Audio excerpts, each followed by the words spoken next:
Boa noite, pessoal. Meu nome é Mirela Carla. Está no ar mais um Outspod, podcast mais atípico desse Brasil. Uma salva de palmas. Muito bem.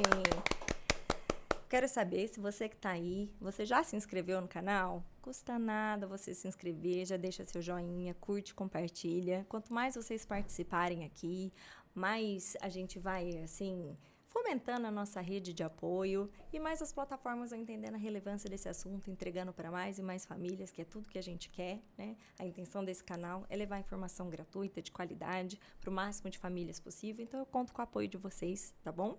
Falando de apoio, eu quero falar para vocês também do IEPSIS. O IEPSIS é o Instituto de Capacitação de Pais e Profissionais, que tem aqui a Emília Gama, Dr. Paulo Liberalesso, né?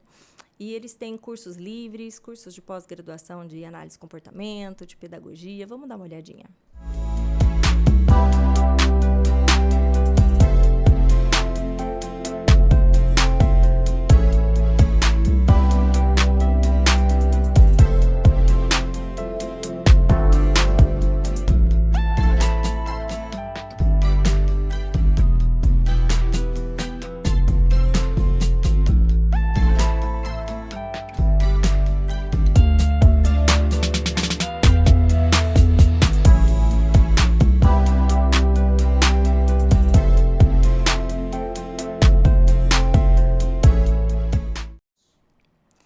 Pessoal, ao longo do nosso bate-papo aqui, vai ficar passando para vocês, tá? O QR Code para vocês acessarem.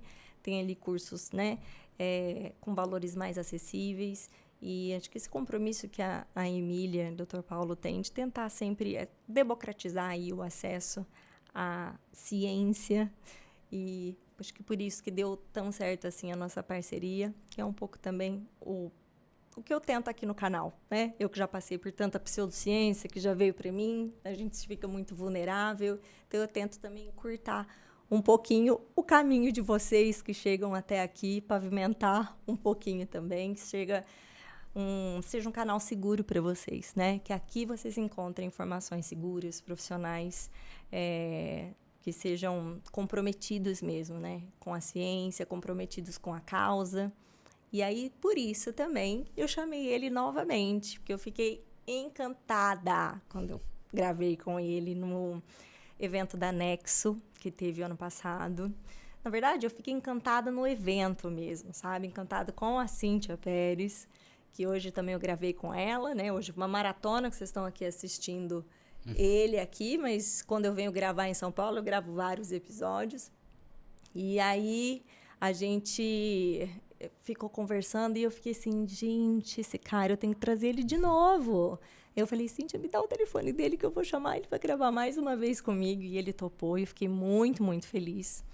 E o tema de hoje, né, que a gente escolheu falar, é um tema, assim, que tem me causado muitas dores, na verdade, eu como mãe, né, e na comunidade, junto com outras mães, que a gente que vivencia o autismo tem sentido muito isso, dessa questão da ética, né? A ética na prestação de serviço.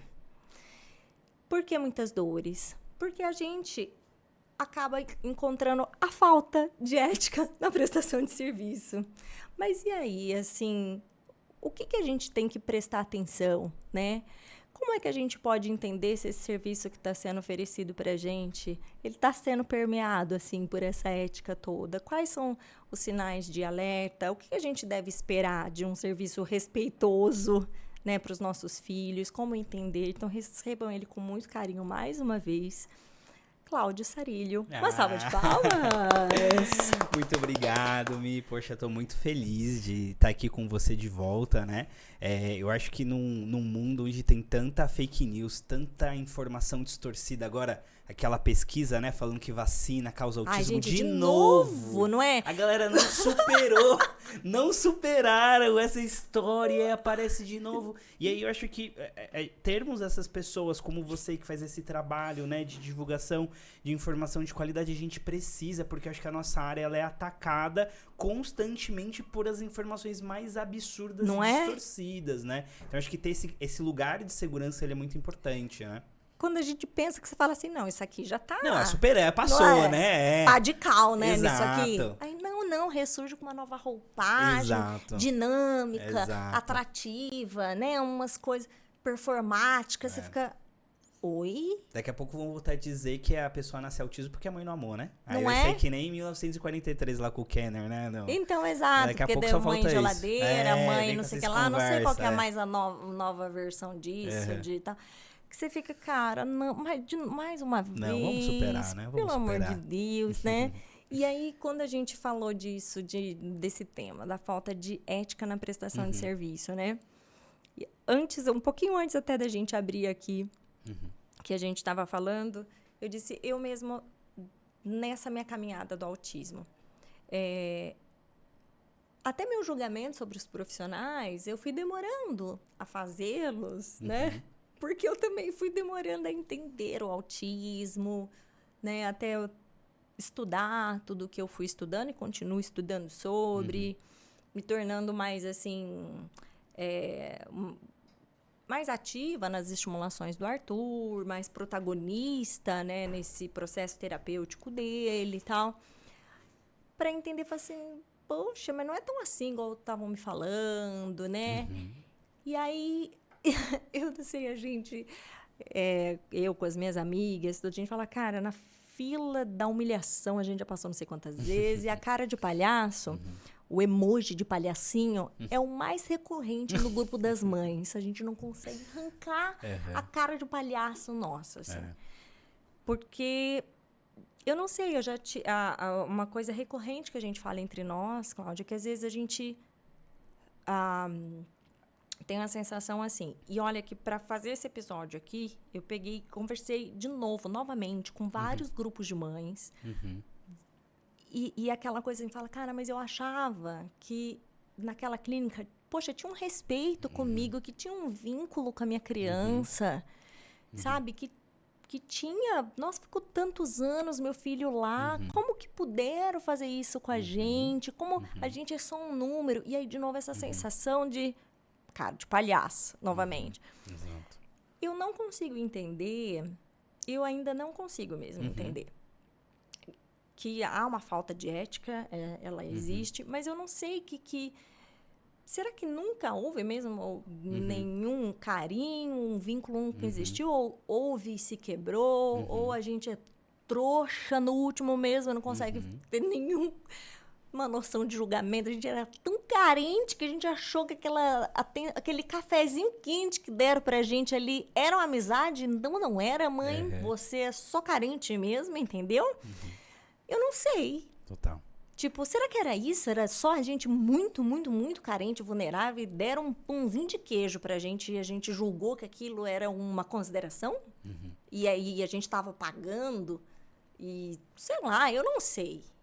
Porque todas nós... Isso foi um depoimento, assim, de...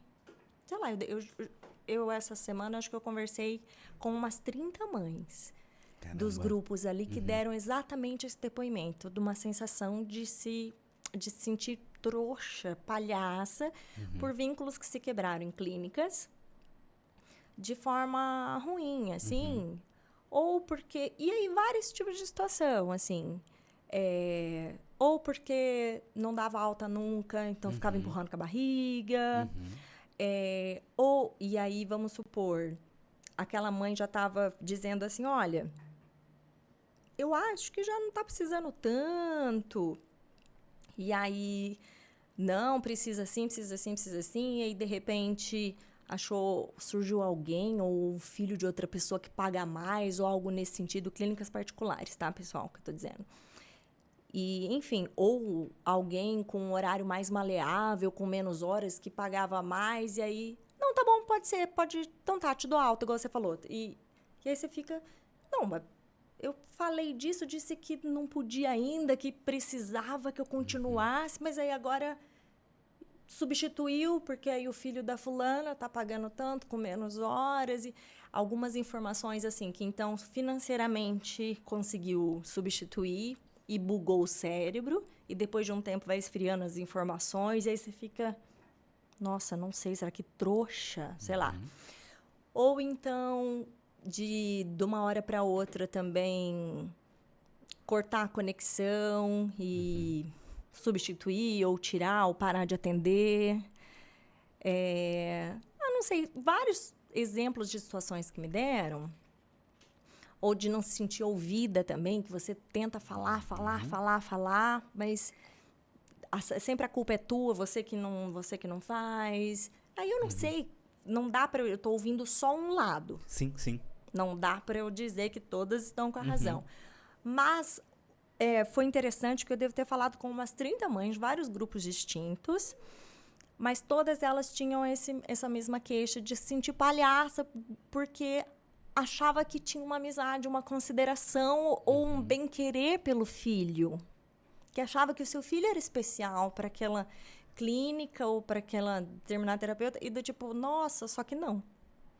Trouxa, eu tava só pagando. Enfim, eu era só um público pagante.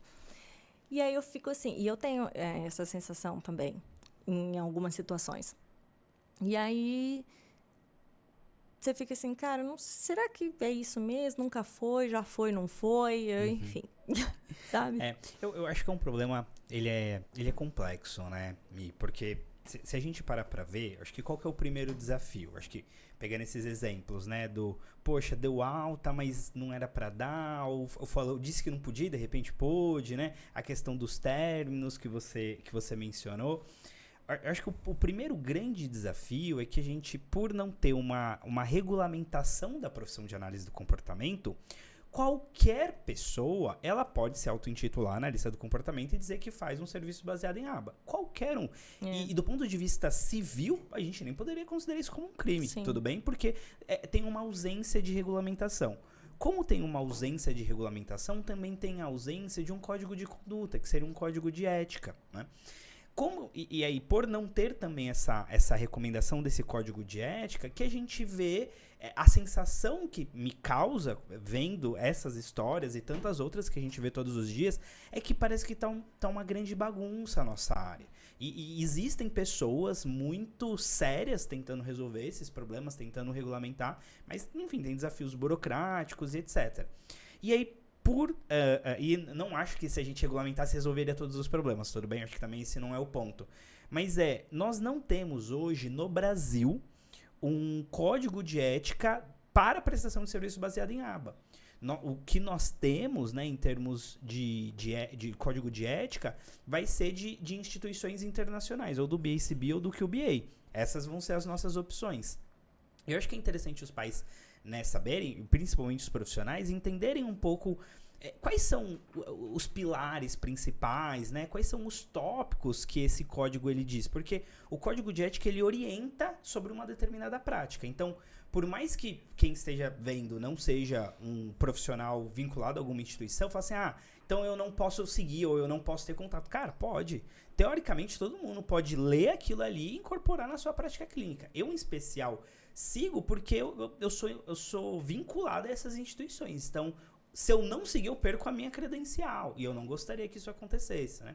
Então, e aí eu acho que rola esses desencontros. Então, talvez falar um pouquinho de ética, que é a ideia, né? A gente lançar a luz. Então, o pai, a mãe que tem ali um serviço que passou por essa situação que você falou, o que eu posso olhar para eu falar assim, cara, isso aqui não é uma postura ética. Isso aqui não é uma postura de um profissional. Não é possível que essa é o melhor que pode acontecer, tudo bem?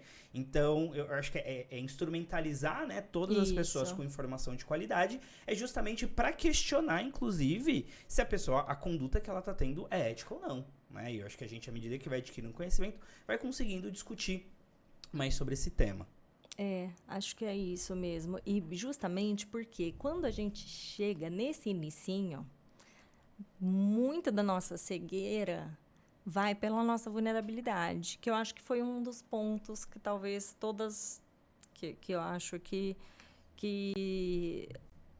confunde, porque quando a gente chega de início e a gente está muito vulnerável, a gentileza, se tem essa gentileza e desse cuidado, pode confundir a gente, sim. sabe? E aí a gente parar ali, assim, no início, de repente. E aí aquilo ser o suficiente, entende? E a gente ainda não entender essas outras questões que precisam ser observadas, né?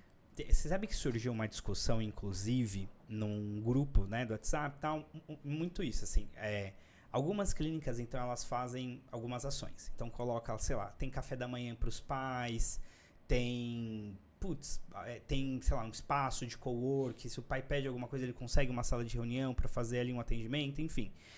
E aí, o quanto que às vezes a família vai ficando no serviço por essas questões, né, que cuidam muito bem dos pais, parará, mas talvez, não generalizando, obviamente, né, mas talvez não olhe tanto para a evolução da pessoa, né.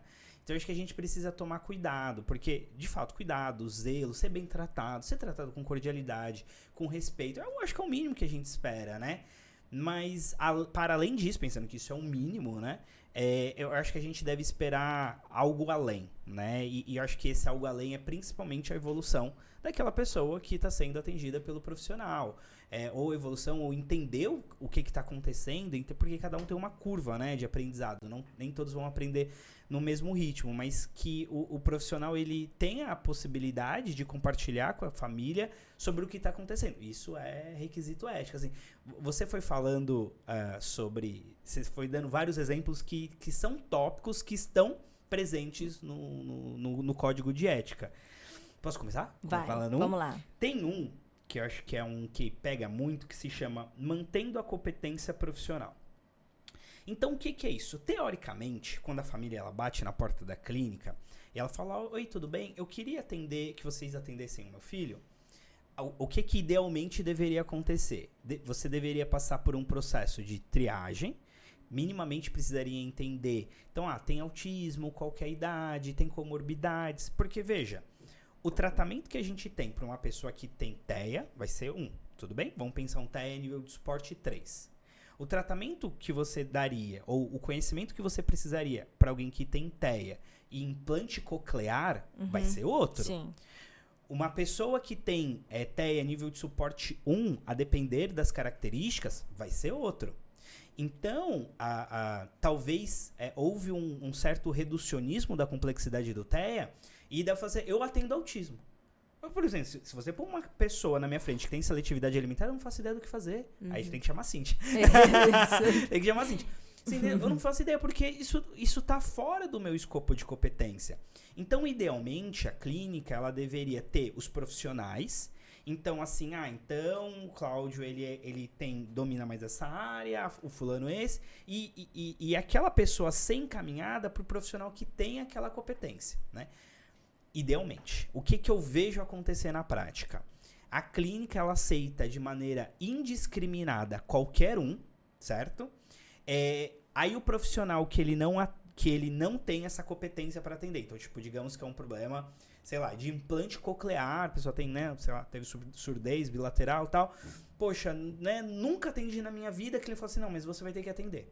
Aí eu não dou uma supervisão para te instrumentalizar naquilo e você tem que atender. E às vezes, o que o profissional ele fica? Ele começa a se sentir, ele fica com a síndrome do impostor.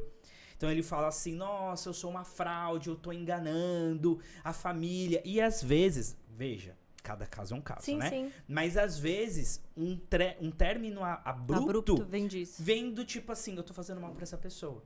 Só que assim, a grande questão é que não deveria nem ter aceito, né? Tipo, passos pra trás. É que às vezes também, o ponto nem sempre tá no poder de escolha dessa pessoa aceitar aquele profissional que estão encaminhando pra ela, as características daquele cliente que está sendo encaminhado pra ela.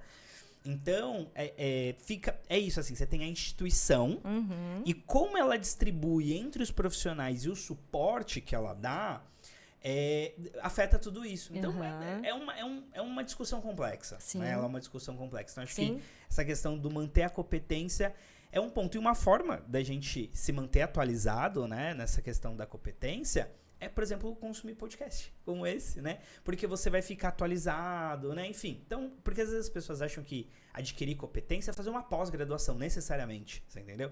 Não, às vezes é você ir num congresso, é você ver um podcast de um tema que é do seu interesse, é você fazer um curso de curta duração, é você, né? Acho que tem muitas maneiras mas a gente precisa se preocupar sobre a pessoa que eu tô atendendo, eu tenho competência para... Né? Porque muitos problemas acontecem quando aceita sem ter a competência. Tá? Então, tipo, por exemplo, imagina que você tem uma pessoa que ela tem comportamentos autolesivos, heterolesivos muito sérios.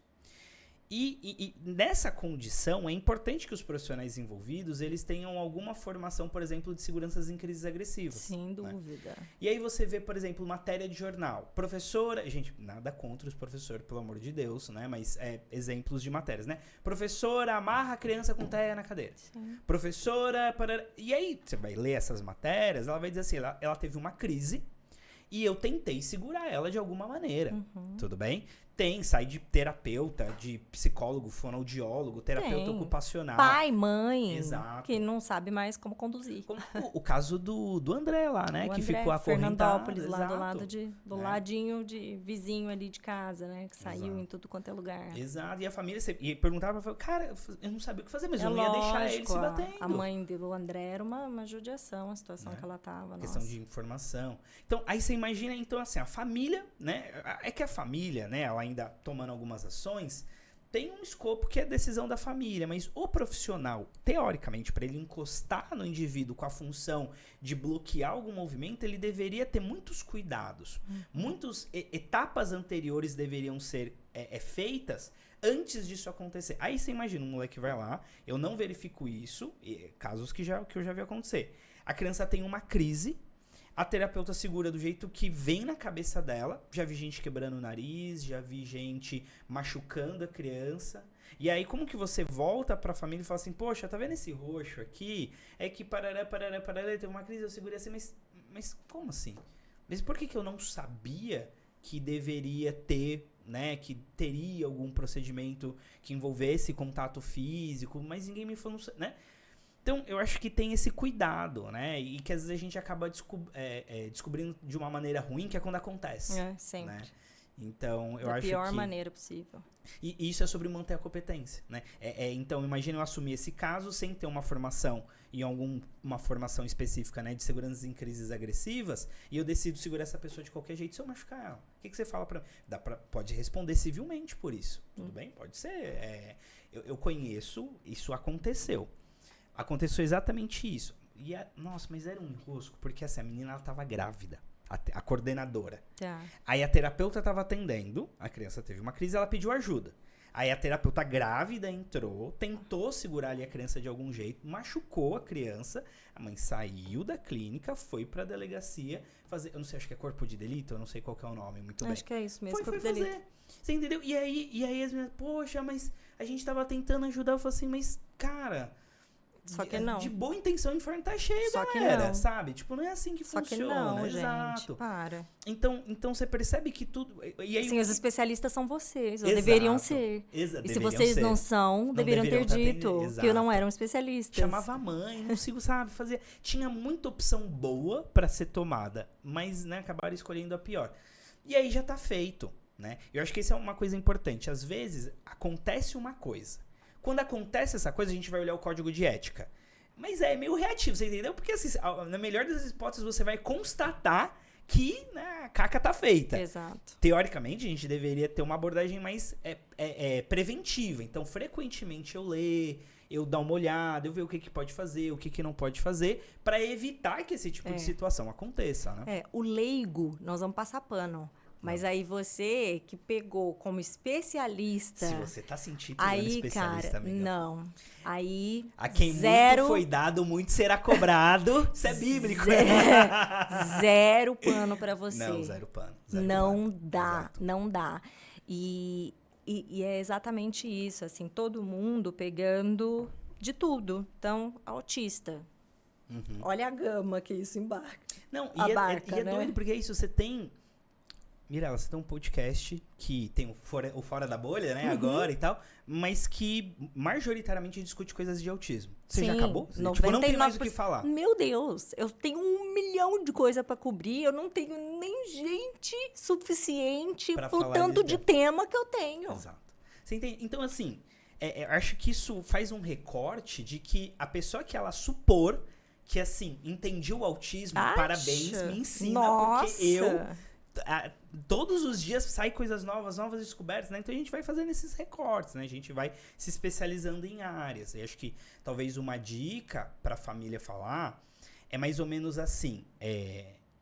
Acho que a gente precisa, acho que o brasileiro ele tem um pouco de receio de questionar. Porque talvez a gente é mal visto, ou tipo, será que a pessoa vai gostar? Será que ela vai ficar desconfortável? E às vezes eu vejo até uma questão socioeconômica.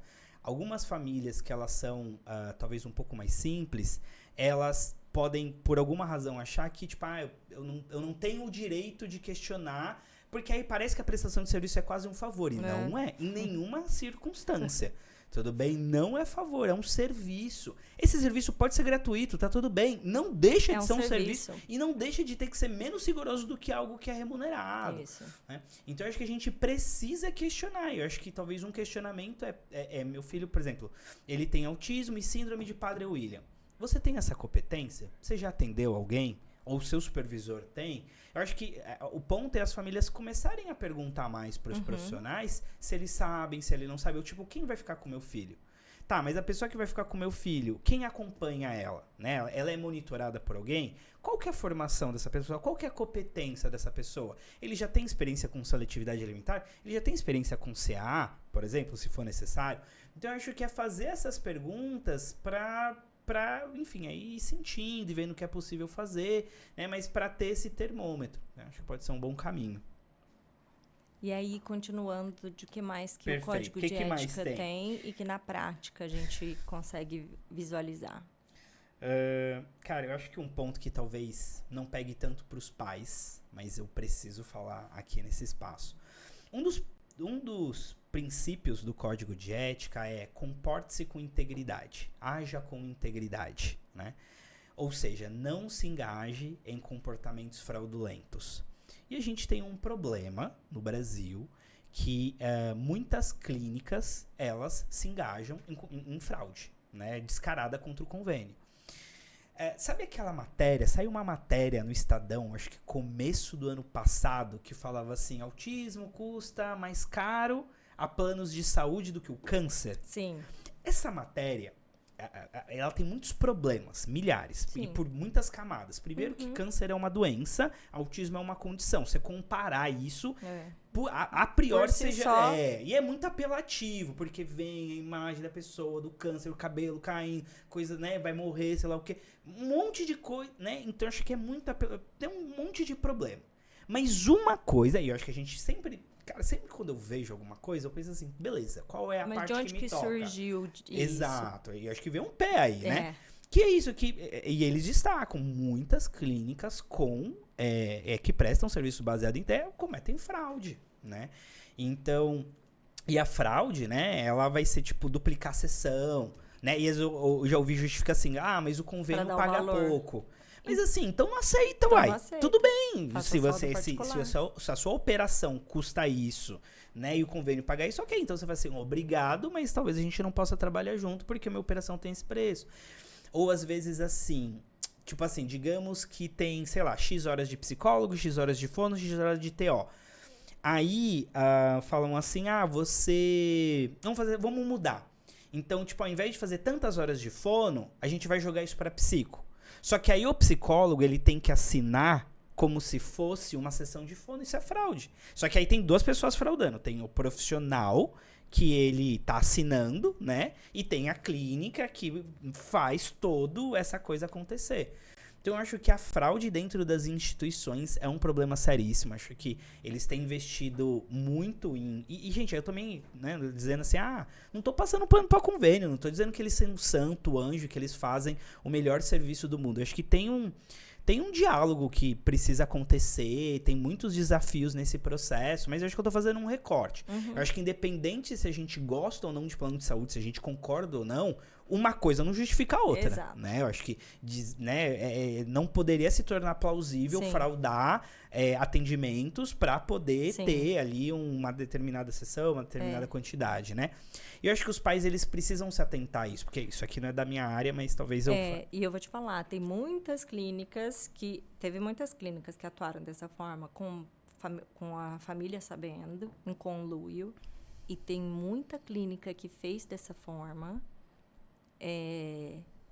que, assim, depois vinha aquele monte de coisa para assinar, e aí a pessoa ia lá para assinar e falava, mas por que eu tô assinando esse monte de coisa? E aí vinha assim, não, mas eu não autorizei fazer dessa forma. Não, mas a gente aceitou com esse valor depois que já tinha feito, entende? Não, mas então seu filho não vai ficar aqui, porque aqui vai ser desse jeito, com esse valor, não tem como. Enfim, não foi conversado direito, a criança já estava lá em terapia, aí fica difícil dizer de culpa de quê, de quem. Não, eu acho mas, que é um assim, problema, né? Acho que problema, não, mas assim, como que eu posso dizer? Isso aqui já clínicas, assim, por exemplo, na minha região, acho que eu já tinha visto isso muito em coisas assim, ó, por exemplo, de fisioterapia, sessões de fisioterapia, sessões de outras áreas da saúde, com sessões recorrentes, assim, que precisava fazer. Mas eu acho que era mais de físio e... Físio geralmente é um pacote, você vai fazer 10, 20, 30, assim, né? Sempre é um pacotão, assim. Isso, coisas assim. E aí... Depois eu me deparei com isso na questão do autismo, porque daí eram essas sessões todas recorrentes por tanto tempo, né? Desse jeito. Isso é muito comum acontecer. E aí a gente fica vendo esses exageros absurdos. Tipo assim, o pessoal assinando aquelas listas de... Os calhamaços que não acabam, você fala, mas o que acontece? Exato. Cara, é óbvio que isso... Não tem como isso dar certo. E a verdade é essa, assim, ó. Se tem gente fazendo dessa forma... Isso vai estourar na conta de todo mundo. Vai na conta de todo mundo. Que é o que tá acontecendo hoje. Eu acho que o retrato, né? É isso, assim, mais uma vez, né? A gente não tá aqui dizendo que eles são anjos, eles são os pobres coitados e etc, né? Mas, mais uma vez, uma coisa é uma coisa, os problemas de prestação de serviço. Outra é isso. Eu já participei de algumas reuniões de conselho, com alguns convênios. Eles falam de uns números absurdos, assim, do tipo, criança que faz 120 horas semanais de aba. A conta não fecha. Você entendeu? Então, assim, tem muita coisa absurda acontecendo. Então, acho que a gente precisa combater. E acho que então, acho que tem um problema coletivo, que isso estoura, e aí todo mundo que vai agora tentar pôr o filho num convênio, o convênio talvez vai pensar 2 vezes se ele vai aceitar ou não. E, enfim, você tem questões legais de, né, não pode recusar, né? Tem umas coisas assim, mas, enfim. Mas é insustentável, gente. É insustentável. Vai dando problema. Ponto.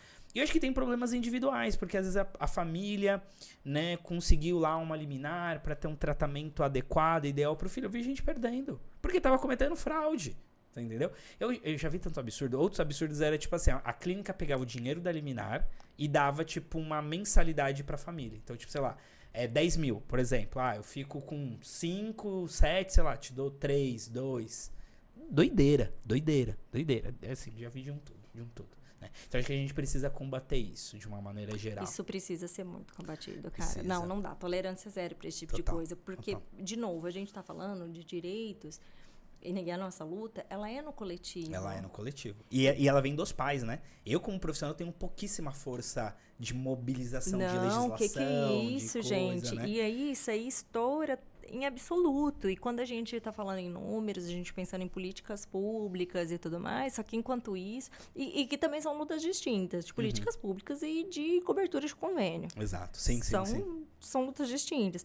Não tem como sustentar uma situação desse tipo. Total, exato, né? Então, enfim, um ponto. Tá. Então, profissionais devem se comportar com integridade, verifique como que são os processos da instituição que você trabalha e não aceite, sabe? Não seja conivente, tudo bem? Brigue, converse, faça o que for possível, mas, né, não tente se acomodar com isso, porque todo mundo perde com essa história. No longo prazo, todo mundo perde, né?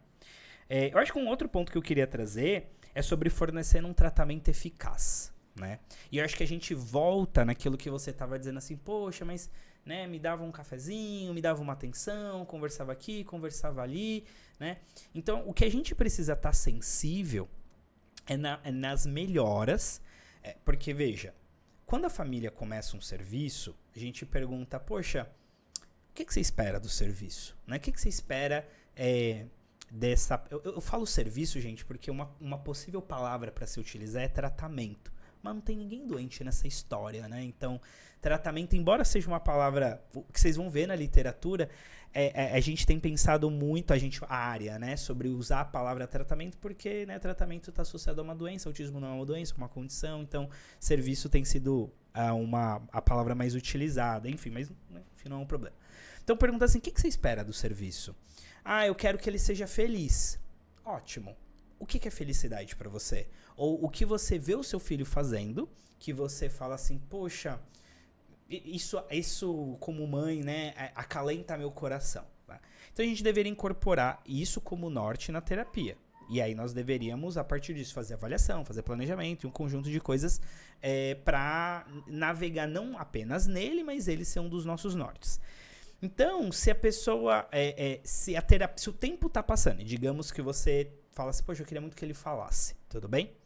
A fala em especial, ela é delicada porque a gente não tem uma garantia de falar, poxa, se eu ensinar A, B, C, D, e ele vai falar. E, inclusive, se alguém prometer isso, corra.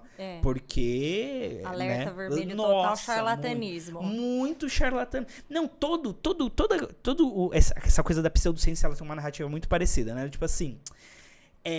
tem um segredo que ninguém quer que você saiba, mas eu descobri e eu, em apenas 2 semanas, vou fazer a pessoa falar só se ela tomar, sei lá, ômega 3, ela vai falar. Não dá, Nossa. tudo bem? Mas fato então o que a gente conversa nesses casos? Poxa, Cláudia, é muito importante que meu filho fale, por exemplo, ótimo. Então, nós vamos fazer uma avaliação. Fizemos a avaliação e falamos assim, olha, ele não tem as habilidades pré-requisitos associadas ao desenvolvimento da linguagem. Pode ser que ele não fale porque ele não tem essas habilidades. Pode ser que ele não fale porque ele tem alguma comorbidade associada ao quadro do TEA, talvez algum transtorno de linguagem, etc. A priori não tem como saber, né? E isso só 2 exemplos para a coisa ficar simples, né? Então o que acontece? Em tese a gente deveria ensinar isso aqui primeiro, as habilidades básicas, com a expectativa de que se desenvolva a linguagem. Se não acontecer, a gente começa a investigar transtornos de linguagem associados ao quadro do TEA. Então, um tratamento eficaz não necessariamente é a pessoa falar. Mas um tratamento eficaz, talvez seja a família ser sistematicamente informada de que, olha, a gente já alcançou daquelas 3 habilidades que a gente vai ensinar relacionadas à fala, a gente já conseguiu ensinar a primeira. Continua trabalhando em casa, a gente tá na 2ª, a gente tá na 3ª. Nossa, mas olha, ele não tá dando sinais que vai falar. Então, a eficácia vai ser uma evolução, tudo bem? Mas não necessariamente o nosso termômetro vai ser ele falar ou deixar de falar. Acho que isso não vai ser termômetro de eficácia, mas mais sobre as habilidades que ele está adquirindo no processo para alcançar um objetivo maior, tudo bem? Então, a eficácia é essa melhora, porque todo mundo leva o filho para terapia, né? Porque quer que o filho tenha uma vida com mais qualidade, quer que ele brinque, quer que, sei lá, ele entre na faculdade, etc, né? Então a gente precisa pensar de um tratamento que seja eficaz, que caminhe para isso. Né? Então acho que essa eficácia precisa estar ali de olho, né, os pais, nessas informações. Isso. Não, e até quando eu falei, quando a gente pensa desse acolhimento e nesse sentido, o acolhimento num primeiro momento, ele deve existir não só no primeiro momento. Primeiro momento que é mais difícil, a gente está vulnerável e tal, mas depois disso, os acolhimentos do que a gente traz de dores, do que a gente traz de observações, a gente está com um ser vivo, gente. Então, assim, as situações são mutáveis. O que era, né, o que era importante ali, de repente mudou a situação, e é isso, você tem que estar ali alinhando com a equipe, né? E você precisa se sentir ouvida. O que você traz precisa ser validado. Não necessariamente que vai ser validado, vai ser mudado os objetivos ali, porque a equipe, ela vai precisar ouvir, olha, a gente pode colocar, ou se não, te explicar e te orientar o porquê, que não, enfim, mas se sentir ouvida, validada, assim, é importante que as questões familiares, culturais, sejam colocadas ali no plano de intervenção do seu filho. Isso é um ponto ético, né? Um dos tópicos é envolvendo clientes e cuidadores. Então, quando eu vou planejar uma intervenção, então, algo para você observar no serviço, né, do que o seu filho faz, ou se você é profissional, ver se você faz isso, né? Quando possível, a gente precisa verificar se a pessoa concorda com aquilo. Se aquilo faz sentido para ela. Então, por exemplo, eu atendo uma menina de 10 anos de nível de suporte. Uma parte dos objetivos é com ela. Fala assim, é isso. Né? Ela já sabe do diagnóstico dela, né? Então, a gente contou, tal, falou, olha, e a gente precisa trabalhar essas coisas aqui. faz sentido pra você? Aí ela fala, mas isso aqui tem a ver o quê com a minha vida? Aí eu falo, ó, com isso. Ela, não, faz sentido. Não, isso aqui eu não quero. Eu quero começar por isso aqui. Beleza.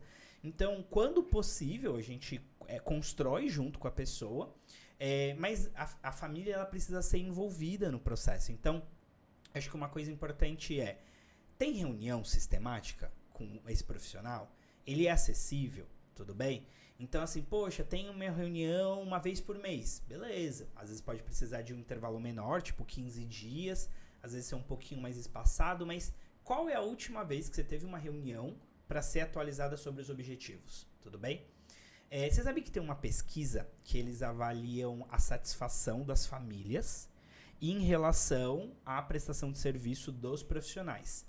E uma das perguntas era assim, o profissional, ele me ajuda nos objetivos, apesar de não concordarmos. Então, eu achei muito boa essa pergunta, porque é mais ou menos assim, se você fala assim, Mirella, quero desfraudar meu filho. Aí fala, né? Você fala, não, Cláudio, acho que agora, né, não dá. Então a gente discorda. O que é comum de acontecer? Se eu discordo de você, a gente não faz nada, porque eu tô te dizendo que não tá na hora. E pros pais era a discussão que o artigo traz, né? Isso eu vejo muito na prática, é exatamente essa, né?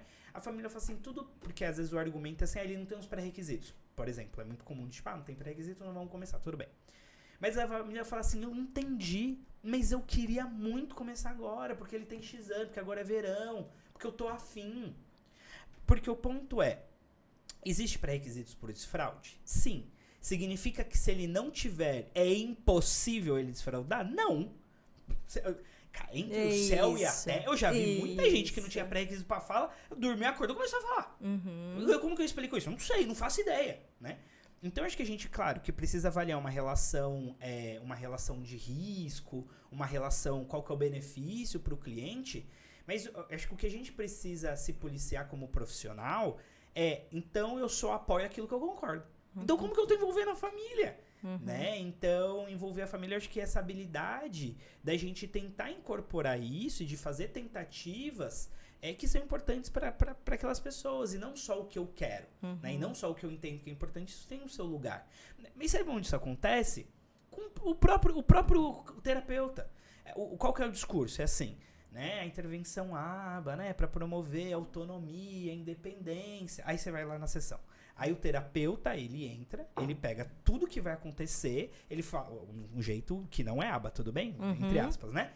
Aí fala, fica sentado aqui, e aí tem que ficar fazendo tudo, e se não quer fazer, tá com fuga de demanda, tá com problema de comportamento. E você fala, amigão, mas a pessoa na sua sessão, ela não escolhe nada. Ela não pega um brinquedo. Que modelo de relação que você dá pra ela? Então eu acho que eu vejo isso, de problemas, e aí você falou de problema de vínculo, etc. Tem que ver isso, às vezes o profissional, ele pode ir para um lado muito tecnicista e achar que é programa, é isso, é aquilo, que tem o seu valor, mas tem, em primeiro lugar, um ser humano na sua frente, ok? Então, isso pode afetar problemas de vínculo, etc. E, às vezes, esse profissional, ele tem uma dificuldade, uma soft skills de trocar ideia, de conversar, de explicar, de flexibilizar. A família tá pedindo que quer fazer o desfraude, não porque blá, blá, blá, blá. Cara, tá, vamos tentar entender isso, vamos tentar contextualizar isso, né? Então, eu acho que envolvendo os pais e profissionais, eu acho que isso é um termômetro. E não tem que ser, tipo, num tom de favor. Você entendeu? Mais uma vez, tipo, a pessoa, ela precisa ter isso de maneira recorrente com a família. Eu acho que os pais, eles precisam ficar atentos a isso. Porque hoje, assim, a gente se depara com terapeutas. E na análise do comportamento, isso é muito comum, eu acho que acaba acontecendo mais que nas outras áreas. De encontrar analistas mais rígidos que o próprio autista que ele está atendendo. É isso. Analista é isso. Cara, sim, porque sim. Às vezes vai se engessando, vai... tanto procedimentos, que você tá aqui assim, ó. Entende? Então, cara, se solta. Flexibiliza, entendeu? Tá muito preso, sabe? Assim, entendeu? Eu já encontrei muito analista do comportamento mais preso que o próprio atendido. Exato. Não tem condição, né? Acho que a gente precisa... Porque tem algumas pessoas que, mais uma vez, entenderam não entenderam muito bem o objetivo de uma ciência comportamental e, por exemplo, acha que é cumprir protocolo, acha que é seguir aquilo, tem que fazer aquilo, tem... Ok, aquilo tem o seu valor em um dado contexto, mas tem tantas outras coisas mais importantes que a gente precisa se atentar, né? Então, eu acho que isso é sobre envolver os pais. Um outro ponto que eu acho que também está ligado com atendimento eficaz é a coleta de dados. Uma das coisas que eu gosto muito na análise do comportamento, e talvez para quem seja da área de exatas, assim, né, engenheiros, físicos, matemáticos, sei lá, né, áreas assim, a nossa área ela tem muita coleta de dados. Então, uma das coisas que eu me apaixonei na análise do comportamento é porque a psicologia, de uma maneira geral, algumas coisas que me incomodava, era tipo assim, não, parece que, não, eu acho que isso me incomodava de uma certa maneira. Então, não que com a análise de comportamento isso vire uma ciência exata, mas por meio da coleta de dados, a gente consegue dizer, ele melhorou isso, desta maneira, né? A gente, via de regra, combina informações quantitativas. Então, ó, antes ele não olhava. Hoje ele olha 30 vezes dentro de um período de 1 hora, quando é chamado pelo nome. É diferente de eu dizer, eu acho que ele tá olhando mais. Eu tô sentindo que ele tá olhando mais. Ok, mas... Assim, a família fala, isso não é um problema, mas o profissional fala, eu acho que é. Entendeu? Porque o que ele sente, ele tinha que falar, sei lá, na terapia, não sei, né? O profissional, se for profissional, se vier falar um negócio desse pra mim, você vai levar um pescotapa, desculpa, porque assim, eu ando zero. É o que? A Márcia sensitiva, né? Que eu tô conversando aqui daqui a pouco, pô. Isso guarda pra você que você tá sentindo, né? Nossa, tipo, meu, não dá, né? É que... E você sabe que, assim, grande parte, por exemplo, meu marido, né? Autista, né? E muito racional com as coisas. E muitas questões que ele tinha com a psicologia em si, antes dele até de conhecer a análise do comportamento. E hoje uma das coisas que me folga mais quando eu também conheci a psicologia com as práticas baseadas em evidência, é de sair do campo do achismo. Ou desse... Porque senão fica num... Um cinza, né? Porque você não põe o pé pra falar que é, mas você também não diz que não sabe. Fica um nevoeiro que achismo. Porque sem processos, sem procedimento, é um bate-papo. Porque meio que o que diferencia uma pessoa que sai da graduação... Desculpa, gente, mas o que diferencia o cara que sai da graduação de psicologia e que já vai fazer um atendimento com uma conversa de amigos de bar? Desculpa, nada. Se você não tem um protocolo, um atendimento, se você não sabe o que você está fazendo com aquele teu paciente ali, uma conversa. Exato, não é diferente. Não é diferente. Não, e tem que se policiar, porque senão o Uber às vezes dá conselho melhor do que o que você tá falando. Daí é o efeito terapêutico de sair com os amigos. Exato. Entende? Não é uma terapia, não é, né? Exato. E era algo que... Antes, né, eu falava assim, não sei, eu fui no psicólogo, mas não bateu. Eu não sabia exatamente dizer o que era. Mas eu dizia que não bateu, não deu match. Mas acontece, né? Não, mas hoje eu sei que não era isso. Era só porque, não sabia, tipo... Pra onde estava indo, né? Isso. Porque eu não tenho vontade de desabafar com as pessoas. Total. Eu não sou essa. Zero. Entende? Falar, não tenho a mínima vontade de falar com os outros, assim, eu tenho aqui do autismo porque tem a ver, aí a gente fica aí aqui. Vai embora, né? Mas fora isso, não quero fazer terapia, nada, não, eu não sou essa. Então, e aí o meu marido também me dizia isso, assim, tipo, cara, eu vou falar, tipo, então, antes era isso que a gente falava, assim, não bateu, fui no psicólogo, não deu. E eu tinha tido uma psicóloga que tinha batido. Só que não. Que ela fazia o cognitivo comportamental com ela, mas ela tinha todo um processo, um procedimento. Então, estou fazendo isso com você, porque então, sei lá, era ansiedade. Então, estou fazendo isso para ansiedade. Então, porque as pesquisas dizem quando é, sei lá, uma ansiedade crônica, então né, a ciência mostra que é de tal forma, assim, que tem mais resultados e tal. Então, aí você tem algo. Então tá. Começo, meio e fim, vai chegar aqui. Isso. Né? Não, sabe? Um negócio meio tipo assim. Então, Hoje eu entendo. Então, assim, isso na terapia dos nossos filhos tem que ser a mesma coisa, gente. Não é? Primeiro que você nem avaliou teu filho, que você tá levando um negócio que nem avaliou. E tem muita gente assim, fazendo Exato. terapista, não tem nem avaliação. Mas, Tem que ter. como? Exato. É. Mas tá fazendo o que? Não avaliou? Uhum. Não, tu começa... E tá indo pra onde? Exato. Do tipo assim, de novo. Do tipo... Então não tem nenhum plano de nada. Porque tá no além, tipo... Sabe? E antes eu tinha algo assim que eu ficava assim, mas não sei, melhor do que não fazer nada. Hoje eu tenho certeza que é melhor não fazer nada. Deixa seu filho no sofá, olhando pro além. Porque antes a gente fica numa ansiedade, uma angústia a sensação de que você coloca em qualquer terapia é melhor do que não fazer nada. Não. No nada na tua casa, ele tá mais protegido. Tá dali com você, com a sua família, do que, sei lá, exposto a, sei lá, qualquer coisa. Exato. Que você nem sabe. Depois ainda fica com traumas, aversões, rejeições. Isso. Você tem que depois ainda ficar desconstruindo o que os outros fizeram, entendeu? É mais trabalho, né? Entende? Tem uma coisa interessante, né? As pessoas, elas acham que fazer terapia, a única coisa que vai melhorar é fazer terapia ABA, por exemplo. E não é.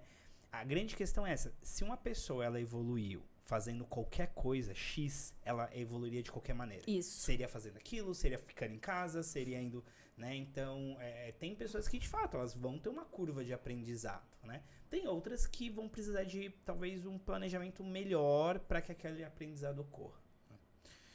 Ok. Próximo ponto. Eu acho que a gente podia falar, a gente começou falando do tema sobre descontinuidade do serviço, né? E do depoimento que você coletou ali de algumas mães. E eu acho que a gente podia falar o que o código de ética do analista do comportamento fala na hora que a gente precisa descontinuar um serviço. Tá. Primeiro que se a gente pega até para ver na estrutura, ele começa falando assim, continue o serviço. Então, o analista do comportamento, ele deve fazer todos os esforços para continuar o serviço. E por que eu tô te dizendo isso, Mirella? Às vezes, começa alguma reunião assim, porque falaram assim comigo, eu fiquei chateado, eu vou sair. Eu falo assim, quantos anos você tem? Você sabe que às vezes eu sinto que a gente tá numa grande quinta série, com pós-graduação? É a minha sensação, porque eu falo assim, mas... Aí eu olho, mas quem é um adulto dessa história? Você, eu já vi terapeuta que fala assim, né? A criança, ela teve algum comportamento autolesivo, heterolesivo, e a pessoa, ela fica chateada. Eu falo assim, mas você sabe que ele, né, tipo... Ele não Você acha que ele queria te machucar? Você acha que ele fez de propósito? E aí eu falo, mas que mundo essa pessoa vive? Você entendeu? Então, eu acho que tem uma certa questão aí, que é essa coisa de se a gente tem uma conversa um pouco mais difícil, não, então eu não vou ficar, eu, né, não sou obrigado. E aí eu vejo muitos profissionais saindo de casos porque aconteceu alguma coisa, algum conflito, alguma questão, e não fomos resolver isso, e eu simplesmente acho que resolver é terminar, né? E é muito duro, porque é meio que aquela coisa assim, eu tô namorando, a pessoa tem um problema X, eu vou trocar de namorado. Você vai trocar de problema. Não, óbvio que se você tem uma pessoa abusadora, várias questões, beleza, termina. Mas em via de regra, acho que a gente tem gastado pouco tempo em tentar resolver as nossas relações, os conflitos, e aí fica muito chateado, e leva pro coração, e não quer falar mais. Eu falo, velho, para, né? Vamos tentar parar. E, em especial, eu lido muito com uma galera mais nova, que são os ATs e tal. E eu vejo que eles têm, via de regra, uma pegada que machuca, assim. Se você falar um pouco mais assim, fica chateado, né? Então, precisa ter um certo cuidado, um certo, né, dedo ali na hora de falar, mas eu consigo só até a página 2. Aí depois, né, dependendo da situação, obviamente. Então, eu acho que a gente precisa se esforçar pra ficar, né? E não qualquer coisa pensar que vai sair. Quando a gente falou lá com a Cíntia, né, no episódio da Nexo, a gente falou muito dessa questão da rotatividade, como que isso prejudica o cliente, né? A gente, enfim, já falou muito sobre esse assunto. E eu acho que esse é o ponto, né? Então a gente precisa se esforçar pra ficar, né? Vamos amadurecer, Compromisso, vamos crescer, né? compromisso. Gente, tem essa da paciência, né? Exato, né? Então, ok. Então, facilitando o serviço. Mas o serviço, ele pode ser descontinuado. Então, quais são os critérios de descontinuação que a gente tem de acordo com o código de ética, né? Então, o primeiro critério seria alcançar os objetivos que foram planejados, né? Então, a gente tem 2 grandes tipos de intervenção. A gente tem intervenção focada, que digamos que, sei lá, seja seletividade alimentar, é comportamento interferente, é habilidades sociais. E a gente pode ter um grupo de objetivos só para aquela área. Eu faço um tempo de serviço ali, né, do atendimento, da psicoterapia, acabou. Alcançou os objetivos, acabou. E eu acho que esse tema, né, de encerrar um serviço quando alcança os objetivos que inicialmente foram propostos, eu acho que a gente acaba discutindo pouco. Porque eu acho que, assim, dar alta não é tipo, não tenho mais problema. Entendeu? É tipo isso, assim, você fala, você é uma excelente comunicadora, você consegue fazer... Você conseguiu resolver todos os seus problemas? Nossa, coitado. Porque eu também não, né? Então, eu acho que a gente precisa discutir mais as questões de alta. E eu não sei se o nosso critério de alta for esse indivíduo não tem mais questões na vida dele, eu não sei, a minha psicóloga não teria me dado alta. Se esse fosse a regra, porque o que mais tem é problema, é coisa acontecendo que você, né? Então, eu acho que a gente precisa conversar mais sobre isso. Eu acho que isso nos Estados Unidos é muito mais claro, né? Então, você tem lá programas que eles têm um tempo, e assim, é aquele tempo, o que acontecer naquele tempo aconteceu, acabou, né? E aí a pessoa ela vai sair do serviço com o que adquiriu dentro daquele intervalo de tempo. E eu acho que isso volta também até numa discussão dos próprios convênios. Porque uma das coisas que a gente bate de intervenção precoce é que você fazendo uma intervenção precoce intensiva, no futuro esse cara não vai precisar fazer. Né? De qualidade, obviamente. Isso. E aí, matematicamente falando, ao longo dos anos, é um excelente investimento. Sim. Né? Então, só que se a gente não... O cara ele fez uma intervenção precoce e ele não tá tendo alta, por quê? Uhum. E é engraçado que às vezes a supervisão ela começa assim, eu não sei mais o que ensinar pra esse cliente. Dá alta pra ele. E tem gente que fica, quê? Não, dá alta? Dá alta, ele não precisa mais. Não, mas ele tem autismo ótimo, ele tá vivendo bem pra caramba. Ele vai ser autista exatamente, dele, não vai ser só agora. Né? Inclusive, eu tenho que te dar uma informação, né? Ele vai continuar. Você não tá sabendo, mas ele vai se manter vai assim se manter, não até o final dos dias. Exato, né? E eu vivi algumas situações muito curiosas, porque conseguir o serviço no Brasil não é fácil. Né? Eu acho que as mães, os pais... Mães, porque mais mãe, né? O pai, enfim. Mas, enfim, né? Os pais, eles lutam muito pra ter. É muito difícil. E é interessante que às vezes a gente vai dar alta, eu vejo a pessoa falando assim, não quero. Eu falei, como é que é? Não, porque ele precisa. Então, eu também vivenciei esse... é que apego, acho que não sei, acho que a gente cria um vínculo, né? Uhum. Porque você tá num momento muito vulnerável da sua vida. E aí alguém vai lá, te ajuda, a criança melhora, um monte de coisa boa acontece. Então a imagem daquela pessoa fica associada com essa sensação de segurança, essa sensação tipo, poxa, ou dessa instituição, dessa clínica, é um porto seguro, etc, etc. Só que eu acho que a metáfora que a gente pode pensar nisso é você tem alguém que tá na UTI, entubado, o médico tá falando... Vai pra casa e tá falando, não quero. Uhum. Porque é que a terapia não é entubada, né? É divertido, brinca, dá risada, ótimo. Mas de maneira análoga é isso, né? Então, eu vejo que é difícil. Então, já teve um clientinho que a gente ia dar alta pra ele, mas foi 1 ano mais trabalhando com a família e diminuindo gradativamente do que pela criança propriamente dito, né? Mas eu acho que esse é o primeiro ponto. Se eu não tenho objetivos de ensino claro estabelecido, como que eu dou alta? Então, uma coisa que os pais precisam ver que isso é um requisito ético é ter um bom plano de ensino estruturado. Eles precisam ter isso em mãos. Porque para eu dar alta é em relação a algo, em relação ao que foi o que foi escrito. E a família precisa saber desses objetivos. Eles precisam não apenas ser informados, mas precisa ter o consentimento da família sobre tipo, ok, isso faz sentido. E não raro acontece de eu fazer reunião com a família, eles falaram assim, não, isso aqui não faz sentido. Poxa, Cláudio, isso aqui eu queria mudar, eu acho que tá meio esquisito. E a gente vai ajustando, né? Então não é só, tipo, isso aqui tem alguma dúvida, não? Enfim, né? Não, é tipo, você concorda? Uhum. Tipo, isso aqui tá alinhado com seus valores? Né? Enfim, então sobre os objetivos. Você quer fazer um comentário? Vamos pro próximo? Não, isso da alta, eu vivi isso em uma das clínicas que o Arthur ficou, que ele fazia intensivo de aba, porque eu tinha vivenciado com ele, assim, eu não tive médico por um bom período da vida dele, porque não tive. Não tive acesso, assim, a alguém que me acompanhou naquela fase. E aí eu não tinha fono, não tinha TO e não tinha integração sensorial, não tinha nada. Tava na fila de espera. Fiquei mais de ano na fila de espera e tal, e tinha conseguido aba. E aí veio pandemia. E aí eu fiquei sendo supervisionada e fiquei fazendo a intervenção. Então, eu aplicava 3 horas de manhã pro Arthur e 3 horas do período da tarde. E eu virei, tipo assim, a louca das 40 horas, assim, dar 39 horas no domingo. Eu ficava, não, falta mais 1 hora, eu vou completar, então vai ser o banho, vai ser não sei o que. Tipo assim, eu fiquei lunática e tal. Mas, assim, o meu filho foi super evoluindo, tal, porque por um conjunto de várias coisas, inclusive a questão biológica dele mesmo, né? Enfim, genética e tal. E aí, depois, quando depois voltou à clínica, então aí ele voltou, a escola demorou bem mais, então ele continuou, fazia 3 horas na clínica de manhã, e depois eu fazia mais 3 horas com ele no período da tarde.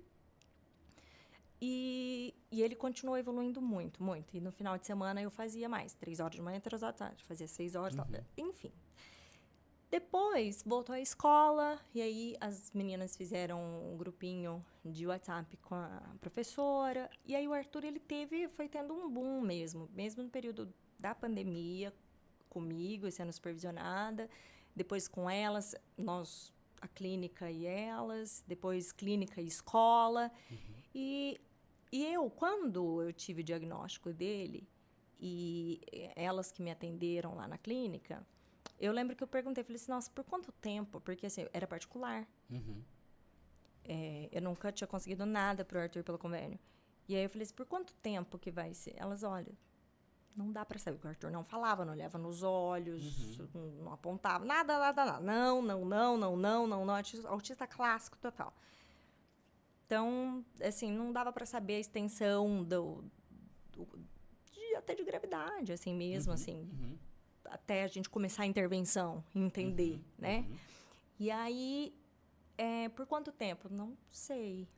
Existe alta, eu lembro de perguntar, tem, mas não dá para saber. A gente busca isso, mas não dá para saber por quanto tempo que vai ser, não dá para saber se vai falar, aquelas coisas todas, né?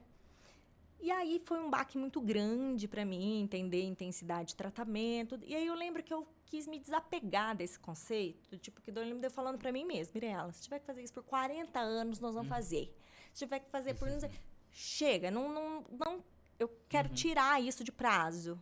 Quem vai trabalhar com prazo vai ser os terapeutas. Você não trabalha mais com prazo. Você trabalha, assim, com as suas metas curtas aqui do que você tem para fazer da semana, o que você tem por mês, seus planejamentos. E as coisas do Arthur vai acontecer assim, você fazendo o seu melhor. E é isso. E eu tirei isso da minha cabeça. E daí, a gente fez uma reunião, elas, olha, então agora a gente vai começar a preparar o Arthur para alta. Oi? Como assim, alta? Tipo, mas aí eu vou ficar eu fazendo minhas coisas sozinha e tal. E me deu um negócio, eu comecei a chorar. Não sabia se tá chorando de felicidade, tristeza, de tipo assim... Elas, calma, porque a gente vai organizar esse semestre, tem uns 6 meses, até o final do ano. Né, o Arthur tá pronto, eu saí de lá, me matriculei em 3 cursos, que eu fiquei assim, mas e se eu deixar passar? Porque eu ficava sozinha, ainda não tinha conseguido as outras coisas. E se eu deixar passar? E se eu não ver? E se ele voltar? E se ele piorar, né? Acho que isso é coisas que vêm pra família. Você vai estar aqui, você não tá sozinha, a gente vai estar se falando. E você, Mirella, aí elas falavam assim pra mim, você é uma analista de comportamento nata. Você consegue ver. Você tem... E eu tenho uma conexão muito grande com o meu filho mesmo. Eu não sei de autismos, eu sei do meu filho. Então, eu sei com ele mesmo, isso de analisar o comportamento do Arthur. Isso a gente criou uma simbiose ali, né? Você que tem feito, você tem retratado aqui pra gente, você tem uma sensibilidade, você vai conseguir ver. E a gente vai tirando dúvidas, tal, não sei o quê. Mas eu tive esse medo, chorei horrores. É muito angustiante. Né, assim, de eu vou estar sem profissionais. Não vou estar amparada, né? E eu não vou... Será que eu vou conseguir ver? Exato. E aí, nas minhas orações, que sempre foram as mesmas, não mudou nada, mas eu só pedi assim, pra Deus me capacite para ver. Exato. Me capacite, me dê. É isso. Tipo assim, me capacite. Eu só pensava... e ainda continua sendo isso. Para que Deus me capacite para ver. Abre os meus olhos, assim, me dê sabedoria, me dê visão para enxergar no meu filho, me dê clareza, para que eu veja onde ele precisa, para que eu veja. E eu continuo pedindo isso, e era o que eu pedi, mas agora abre bem, me deixa ver, não me deixa, assim, tipo, comer bola. Porque eu fiquei assim, elas estão avaliando, os profissionais é que estão vendo. Será que eu tenho toda essa expertise? Eu saí de lá e me matriculei em 3 cursos. E desde lá eu nunca tô sem curso nenhum, eu tô sempre com algum curso, entendeu? Assim, porque, de novo, é para ir refinando o nosso olhar. Total. Né? E aí, mas hoje eu sou super tranquila, hoje eu pego e dou alta.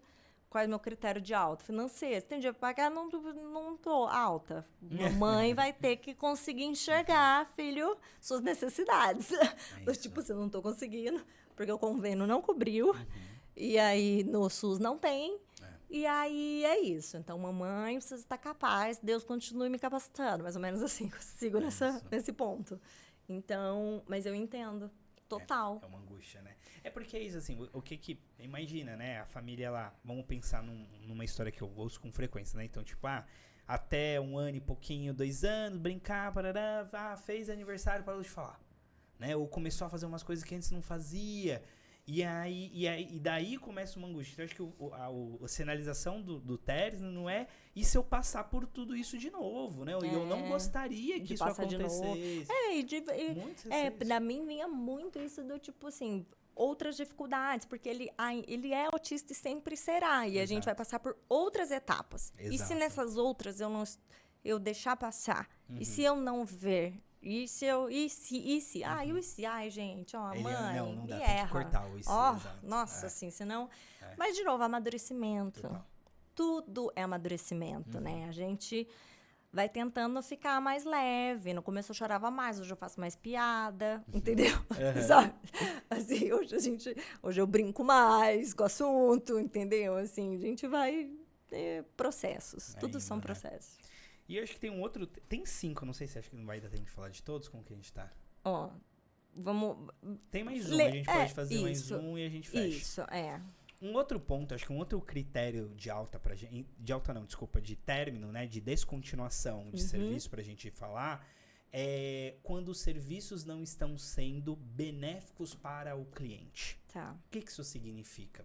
Vou dar um exemplo. Chegou um cliente pra mim e ele tinha muita estereotipia. Muita. E eu nunca tinha visto nenhuma das maneiras que ele tem de expressar estereotipia, eu nunca tinha visto. Mas até aí é aquela história, se você conhece uma pessoa com autismo, você conhece uma pessoa com autismo, né? Eu não suponho, porque já vi algumas que eu vou conhecer todas. Ok. Falei, diferente, mas beleza, a vida que segue. E aí eu comecei a fazer avaliação, planejamento da intervenção, parará. Não diminuía. Ele não respondia a nenhuma intervenção, fazia supervisão, pedia ajuda, tal, nada dava certo. E aí eu fiz uma reunião com a família. Eu falei, olha, família, tudo que eu pude fazer, tudo que eu...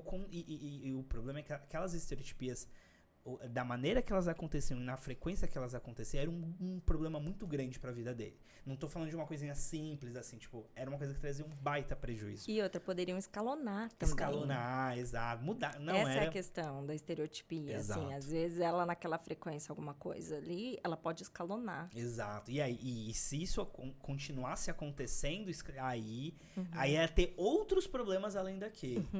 E aí eu falei, olha, fiz tudo que eu soube, fiz tudo que eu podia, que estava no meu alcance, vi tudo que tinha de evidência científica, não consegui.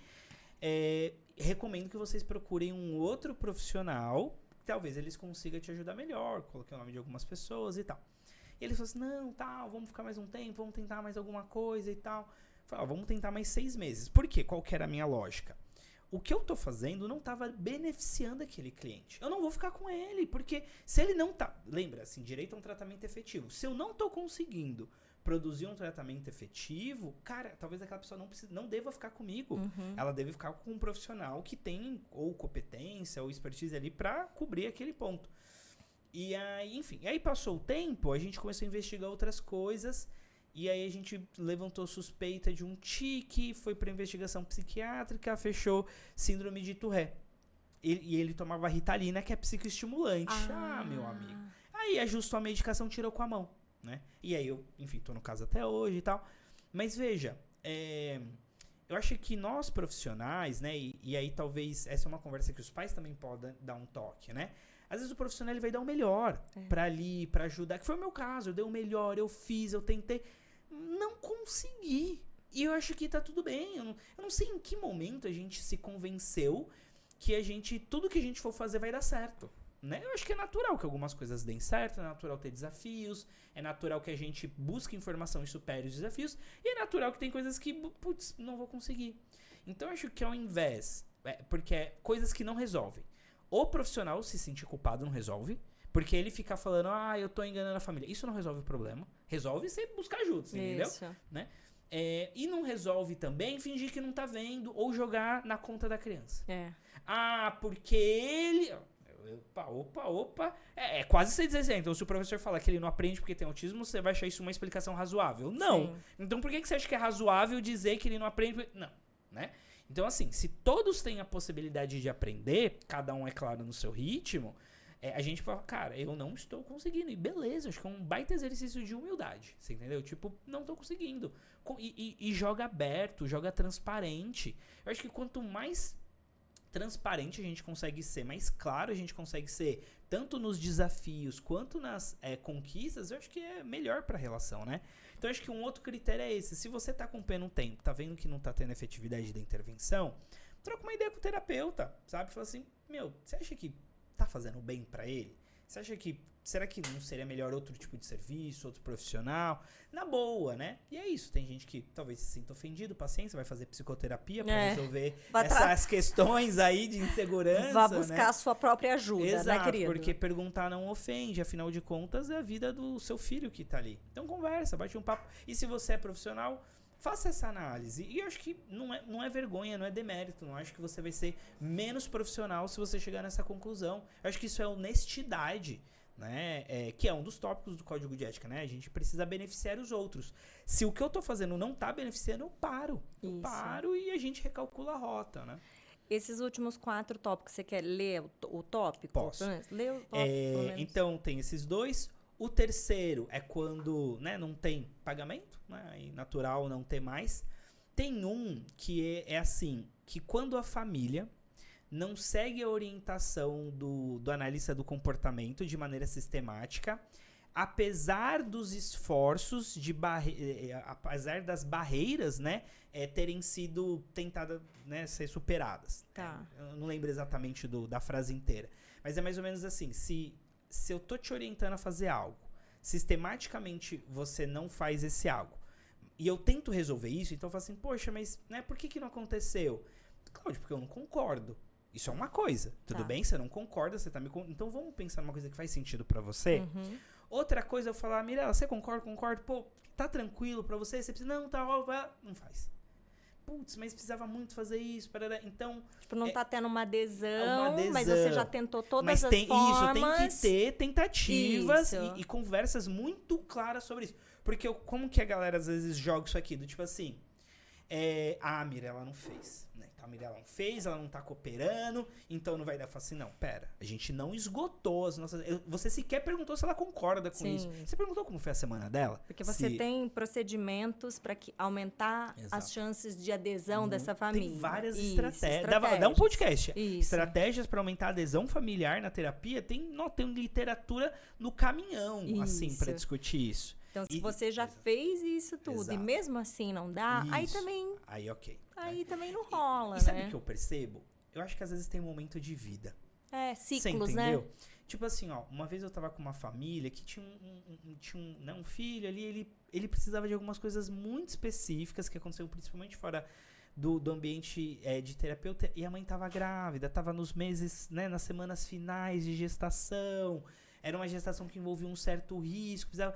Então, o que eu sentia naquele momento, aí o pai tava pra mudar de emprego, talvez mudasse de cidade, eles não tinham emocional Pra lidar com aquela questão. E mais uma vez, eu acho que isso é fácil, eu acho que a gente precisa respeitar. Eu acho que é pior ficar apertando a família e ficar... Falar assim, vamos fazer uma pausa. Cara, resolve essas coisas, fique em paz. Não, resolve isso e depois a gente volta com força total, né? Então, eu acho que é ter momentos também. Acho que vale a pena a gente ser honesto. Falar, cara, acho que não tá rolando agora, né? Tem esse... e tem quando não tá sendo benéfico, quando o serviço não é pago, quando os objetivos foram alcançados. O que mais? Acho que são esses. Os outros eu não lembro mais.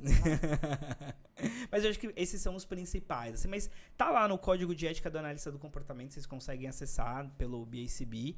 Tá em inglês, tudo bem? Então, mas dá pra traduzir, Google Translator, ChatGPT. Sim. Não, mas acho que cobrimos bastante coisa, assim, que traz reflexão, né, para as famílias entenderem. E porque a gente precisa fazer esses questionamentos, pessoal. Não dá pra gente ficar empurrando com a barriga, sabe? Tempo é dinheiro e tempo é cérebro também. Isso. As duas coisas. As duas coisas. Você falou de, poxa, né? Eu tava pagando o tratamento. É muito louco, assim. Tava fazendo uma conta, né? Se você pega alguém que ganha R$80 a hora, né? Não tô dizendo que é pouco, que é muito. Mas, enfim. R$80 a hora e faz isso vezes 40, vezes um mês, dá R$12.800. Só supondo que é um AT, tudo bem? Isso. A média salarial do brasileiro é de R$1.800, 1.800 e alguma coisa.